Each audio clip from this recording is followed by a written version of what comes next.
Hello everyone and welcome back to Storytime with Gemma. Today we'll be reading Mr. Seahorse by Eric Carle. Mr. and Mrs. Seahorse drifted gently through the sea.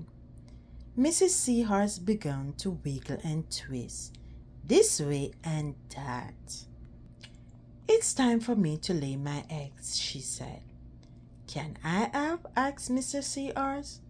"Oh yes, thank you," said Mrs. Seahorse, and she laid her eggs into a pouch on Mr. Seahorse's belly. "I'll take good care of our eggs," said Mr. Seahorse. "I promise." As Mr. Seahorse drifted gently through the sea, he passed right by a group of trumpet fish hidden in a patch of reeds. But before long, Mr. Seahorse met another fish. "How are you, Mr. Stickleback?" asked Mr. Seahorse. "Delighted," replied Mr. Stickleback. "I just built a nest and right away." Mrs. Stickleback laid her eggs into it. "Now I am taking good care of them until they hatch." "Keep up the good work," said Mr. Seahorse, and swam on his way. As Mr. Seahorse drifted gently through the sea, he passed right by a lionfish hidden behind a coral reef. But before long, Mr. Seahorse met another fish. "How are you, Mr. Tilapia?" asked Mr. Seahorse. Mr. Tilapia couldn't answer. His mouth was full of eggs. I know," said Mr. Seahorse. "Mrs. Tilapia laid her eggs. Now you are taking good care of them until they hatch." Mr. Tilapia nodded his head. "You must be very happy," said Mr. Seahorse, and swam on his way. As Mr.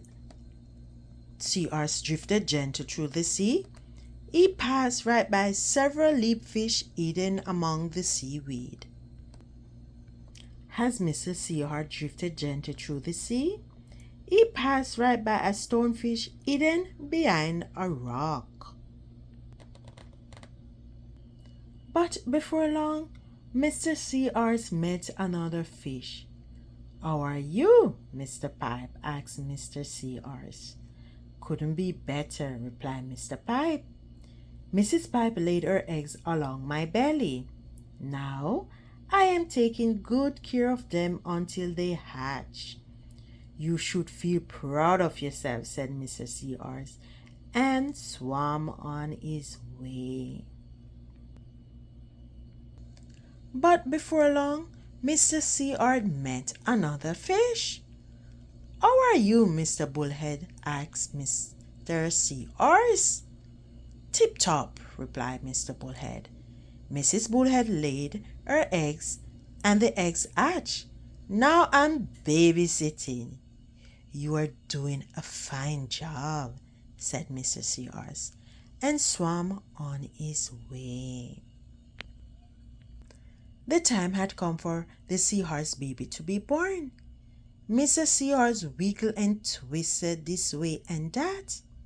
At last, the babies tumbled from Mr. Seahorse's pouch and swam away. One baby turned around and tried to come back into the pouch.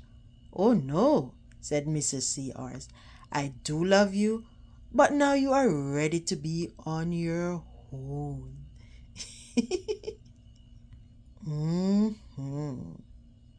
The end.